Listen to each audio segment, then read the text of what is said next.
Существует некоторая причина, по которой многие события, происходившие со мной в последнем и еще нескольких более ранних воплощениях, я помню не очень четко.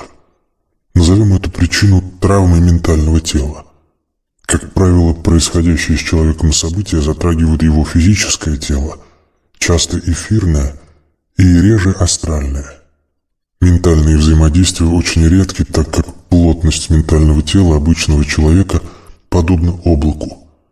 Понятно, что его достаточно сложно каким-то образом травмировать. У магов ментальное тело имеет гораздо большую плотность, и поэтому травма становится возможной. Но для взаимодействия надо найти объект такой же мерности, то есть другое ментальное тело не меньшей плотности.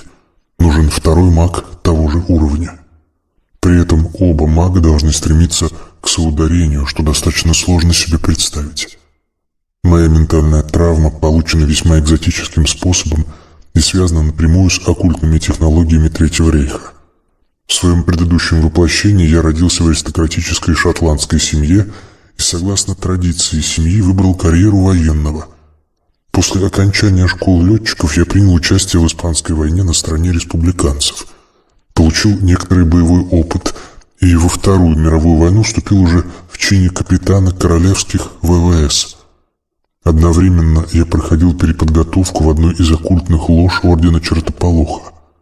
После выполнения миссии в Индии я попал в Тибет и провел несколько месяцев в небольшом горном монастыре, где под руководством наставников восстанавливал свои магические способности. Разумеется, эти поездки были как-то объяснены моему начальству, и официально я путешествовал по делам семьи, улаживая вопросы наследства, которое оставил один из моих многочисленных родственников, проживавших в Индии.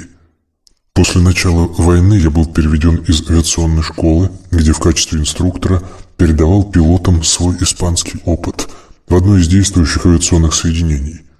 С наступлением бомбардировок Германии я принял участие в нескольких авианалетах, получил правительственные награды и к 1942 году имел звание майора и должность командира эскадрильи. Это я помню достаточно отчетливо.